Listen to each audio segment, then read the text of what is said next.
미래를 보는 창, JTB. 안녕하세요. JTB입니다. 파월이 오늘 새벽에 이제 의회에서 증언을 했습니다. 내용을 보면은 일단 약간 자신의 실수를 우회적으로 표현을 한 것 같아요. 그래서 저는 만약에 이번 FOMC 때 50bp 인상을 결과적으로 하게 된다. 이렇게 되면 저는 파월의 두 번째 정책 실기, 이렇게 저는 생각을 하겠습니다. 일단 첫 번째 정책 실기는 다들 알고 계시죠? 작년에 인플레이션은 일시적이다, 뭐 이런 식으로 해서 인플레이션에 대해서 제대로 대응 못했어요. 이제 그거는 수십 년 만에 나타났기 때문에 뭐 그렇다 치고, 근데 이번에 실수하는 거는 이거는 제가 완전히 상또라이라고 제가 말씀드렸죠.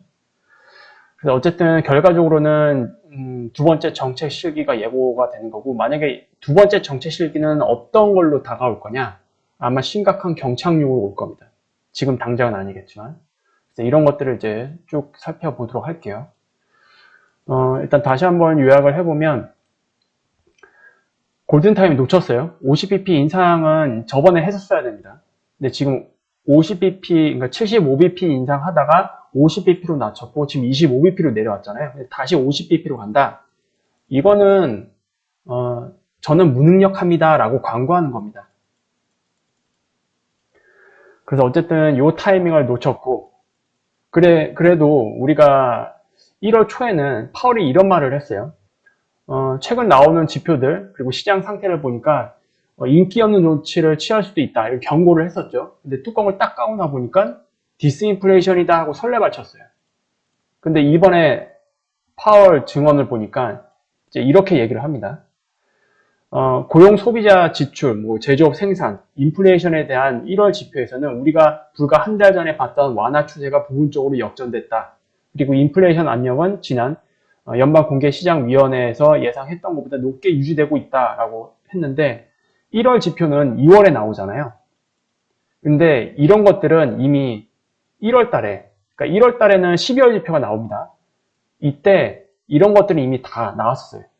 일단 소비자 지출 쪽에서는 뭔가 조금 문제가 생기기 시작했고, 그러나 굉장히 강했죠. 그래서 고용은 완전 서프라이즈로 나왔습니다. 근데 제조업 생산은 지금도 여전히 나쁩니다. 하지만 인플레이션과 관련된 거, 이것도 확인했죠. 1월 CPI 발표할 때.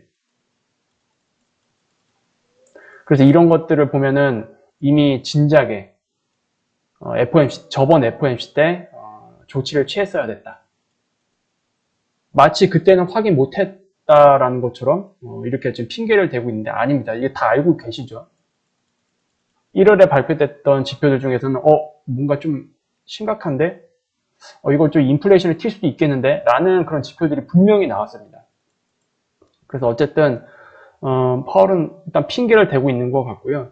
그리고 마지막에 이 이야기도 참 웃겨요. 역사적인 사례는 성급하게 정책을 완화하는 것을 경계하고 있다. 근데 지 혼자 이렇게 돼버렸죠.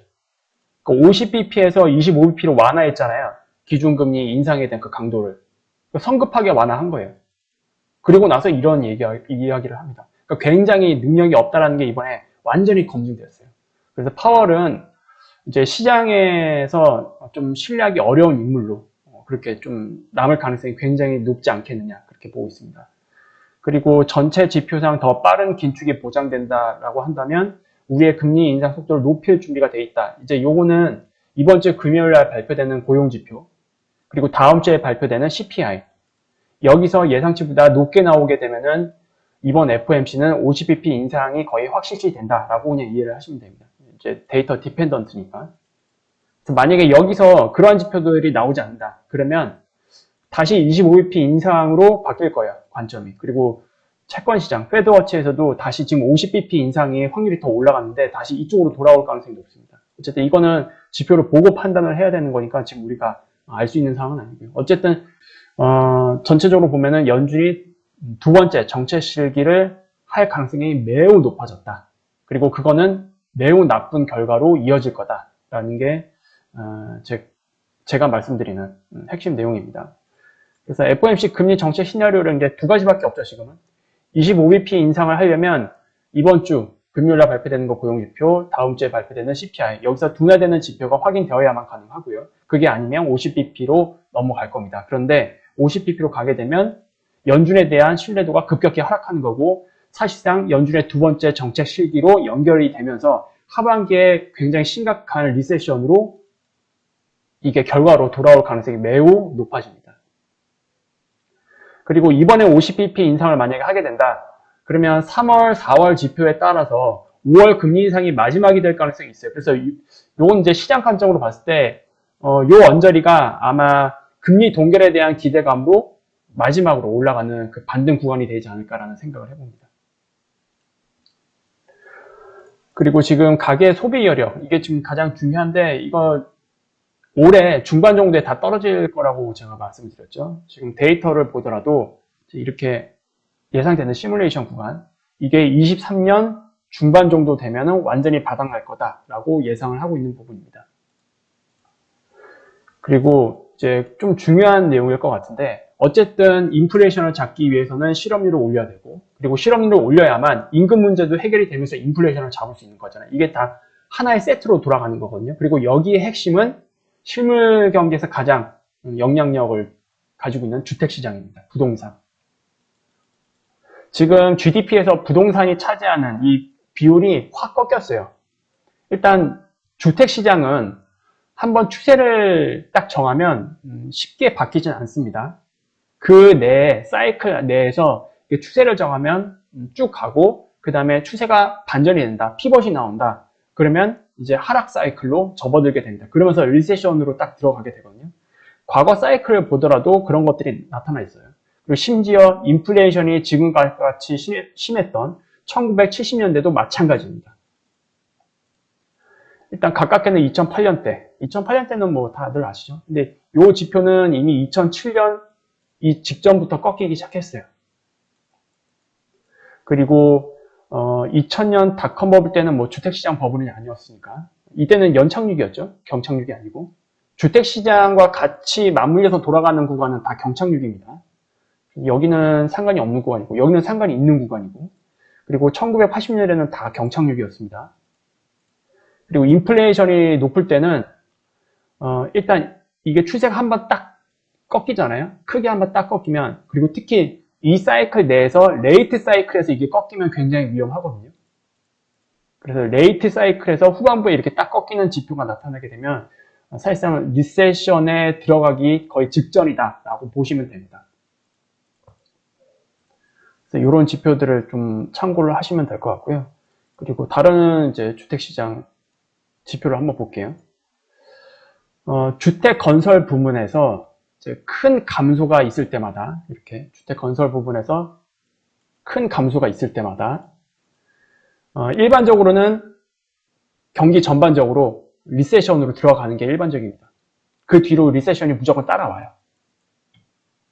여기 그리고 1970년대, 80년대 다 이렇게 팍 꺼지고 나서 이게 0을 깨고 마이너스 0.5로 들어가기 시작하면 이제 리세션으로 들어가는 구간인데 지금이 딱 그 위치입니다. 다만 지금은 이 고용에 대한 문제 이게 해결이 안 됐기 때문에 지금 나타나지 않는 것일 뿐이지 그냥 시간의 문제라고 보시면 됩니다. 아직까지도 뭐 노랜딩이다, 뭐 연착륙이다 떠들고 다니는 사람들이 굉장히 많은데 그거 아닐 가능성이 굉장히 높아요. 이번에는 주택시장이랑 같이 맞물려서 들어갑니다. 주택시장이랑 같이 맞물려서 들어가는 리세션은 연착륙이었던 적이 단 한 번도 없어요. 이거 여러분들이 꼭 기억을 해두셔야 됩니다. 그래서 보통 이렇게 주택시장이 부정적으로 딱 꺾일 때 이때는 경기 침체에 이미 들어가기 시작했다라는 게 보통 일반적인데 지금은 살짝 레깅이 있다라고 보시면 됩니다. 1970년대 그리고 80년대 초반 이때 다 경착륙이거든요, 이거. 그리고 2008년 때도 경착륙이죠. 이때 다 이 주택에 대한 지표들이 크게 꺾였어요. 부정적으로. 그래서 주택 경기 침체의 심각성과 경기 침체 심각성 사이에도 분명한 상관관계가 있다는 걸 우리가 알고 있어야 됩니다. 그만큼 주택 시장이 굉장히 중요해요. 실물 경기에서 더더욱 그렇고요. 그리고 세부적인 데이터를 볼게요. 일단 왼쪽에 있는 거는 신규 착공입니다. 신규 건설. 그리고 오른쪽에 있는 거는 리모델링에 이제 지출하는 내용인데 주거 건설 지출은 이제 크게 세 가지로 나뉘어요. 첫 번째로는 단독주택 신축, 그리고 공동주택 신축, 그리고 마지막으로는 리모델링. 그래서 이게 세 가지로 이제 구성되어 있는데, 신규 건설 지출은 여기에요. 22년 6월 달에 딱 정점을 찍고 꺾였어요. 그리고 리모델링 지출은 작년 7월에 정점을 찍고 꺾이긴 했습니다만은, 일단 리모델링 지출은 이제 꺾이는 초반? 그 정도밖에 안 되죠. 그러니까 신규 착공보다는 조금 덜 꺾였어요, 여기는. 추세적으로 완전히 꺾였다라고는 보이진 않습니다. 훨씬 더 많이 내려와야 될 것 같아요. 그래서 아직까지 리모델링 지출은 그래도 어느 정도 좀 버티고 있긴 하다. 이렇게 보시면 될 것 같고요. 그리고 이 신규 건설, 여기를 다시 한번 쪼개볼게요. 신규 건설을 단독주택이랑 공동주택이랑 쪼개서 보면은 단독주택은 확실히 추세가 반전된 게 보이죠. 근데 공동주택은 오히려 올랐어요. 이걸 두 개 합친 게 아까 보신 거. 합친 게 그냥 이거라고 보시면 됩니다.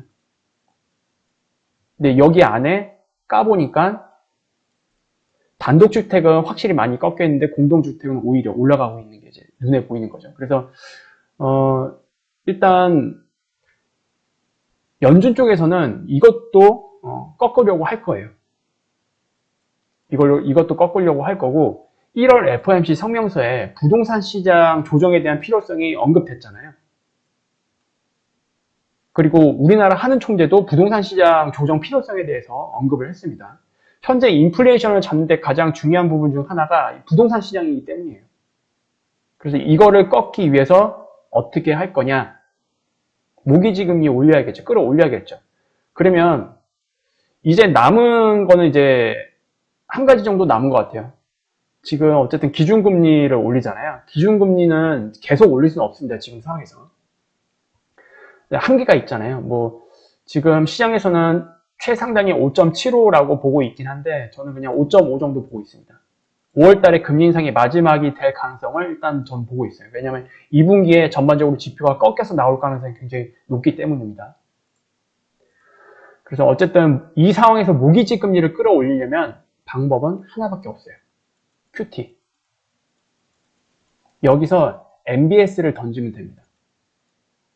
그럼 모기지금리 팍팍 튈 거예요. 그러면 공사할 수 있겠어요? 부동산 시장은 더 얼어붙겠죠. 뭐 신규 착공? 꿈도 안 꾸겠죠. 건설사들이. 어떻게 해야 합니까 이걸? 지금보다 상황이 더 나빠질 텐데. 이러면 부동산 시장이 잡히겠죠. 그러면서 인플레이션을 잡을 수 있는 핵심 정책 카드가 되지 않을까. 그런 것들이. 그렇게 예상을 하고 있고요. 그리고 지금 미국 쪽에서는 정치적으로 지금 부채 한도 협상, 이게 공화당과 민주당 사이에서 지금 계속 트러블이 있잖아요. 아마 공화당 쪽에서는 또 내년에 선거 이런 준비도 해야 되기 때문에 웬만하면 민주당에서 그러니까 특히 올해 리세션에 들어가길 좀 바랄 수도 있을 거예요. 공화당 입장에서는. 그래야 선거를 이기는데 더 유리하겠죠. 공화당 입장에서는. 그래서 부채 한도 협상을 질질 끌 가능성이 굉장히 높습니다. 지금 외신으로는 그래도 질질 끈다고 해도 올해 6월달까지는 어찌저찌 버틸 수 있다라고 하거든요. 근데 6월달쯤 가서까지 계속 이렇게 팽팽하게 줄다리기를 하고 있다. 그러면 이거 미국 국채금리에 영향 줘요. 영향 줄 수밖에 없습니다. 그래서 이런 것들도 채권금리를 끌어올리는 요소가 될 가능성이 있다. 그래서 이런 것들은 결과적으로 부동산 시장에 더 안 좋은 영향을 줄 거다. 그리고 부동산 시장에 안 좋은 영향을 줘야 결과적으로 인플레이션을 잡을 수 있는 뭔가 트리거가 마련이 될 겁니다. 물론 경착륙은 각오해야겠죠. 그렇게 되면. 그리고 이제 실업률과 관련된 건데 이제 블루칼라가 보통 이제 노동자잖아요. 노동자. 그래서 블루칼라의 실업률을 늘리려면 부동산 시장 잡아야 돼요. 또 결과적으로. 지금 이쪽 주택건설 쪽에서 차지하고 있는 그 고용을 보면은 지금 버티고 있습니다. 버티고 있는데 이게 꺾여야 돼요. 과거도 보면 리세션에 들어가기 전에 이런 것들이 나타났거든요. 닷컴 버블 때도 마찬가지고. 근데 지금 이게 안 꺾였잖아요. 이게 꺾이는 흐름이 나오려면 부동산 시장을 잡아야 됩니다. 수단과 방법을 가리지 않고 잡을 거예요, 아마. 어쨌든 연준의 정책 실기로 더 큰 경착륙을 불러올 가능성이 높고, 그리고 이번에 50bp 인상을 하게 되면 이거는 사실상 황소 머리에 그냥 도끼 찍는 거거든요. 50bp가 아무것도 아닌 것 같죠? 굉장히 지금 타이밍에서 50bp 인상은 꽤나 큰 타격을 줄 겁니다. 그리고 우리나라한테도 타격을 줄 수밖에 없죠. 우리나라는 이제 다음에 25bp 인상을 울며 겨자 먹기로 올려야 될 수밖에 없는 상황에 갈 겁니다. 이번에 FOMC에서 50bp 인상을 하게 되면. 우리나라는 지금 25bp 인상만 해도 굉장히 큰 치명타입니다. 이게 연착륙으로 지나갈 수 있는 문제가 아니에요. 이런 것들은. 어쨌든 이게 이렇게 꺾이려면 조금 시간이 걸리겠죠. 그래서 상반기 동안에는 지금 거의 FOMC 끝나고 나면 이제 2분기로 들어갈 텐데 상반기라고 해봐야 이제 2분기 하나 남았잖아요. 그래서 이때까지는 크게 뭐가 무너지거나 박살나거나 이런 거는 예상이 안 되는데 이거 딱 지나고 나면은 이런 것들이 이제 눈에 하반기에 이제 보이면서 전반적으로 리세션으로 경착륙 확률이 높은 리세션으로 아마 맞물려 돌아가지 않을까 그렇게 저는 생각을 하고 있어요. 어쨌든 부동산 시장 이게 지금 인플레이션을 잡는 데 핵심 키니까 여러분들이 주택시장과 관련된 지표들도 꼼꼼히 좀 살펴보시길 바라겠습니다. 그래서 오늘은 이렇게 마무리 짓고요. 부동산 시장과 관련된 좀 더 디테일한 지표는 제가 멤버십 분들은 이번 주 금요일 날 추가적으로 제가 브리핑을 해드리도록 할게요. 그래서 일단 지금 당장으로는 이번 주 금요일 날 고용지표 나오는 거 그것만 일단 보시면 될 것 같고요. 그래서 다음 주에는 고용지표 어떻게 나오는지 보고 그리고 CPI 이런 것들 이제 나오기 시작할 텐데 그런 것들과 관련해서 조금 정리를 해드리는 시간을 갖도록 하겠습니다. 그래서 다음에 더 좋은 영상으로 찾아뵙도록 할게요. 감사합니다.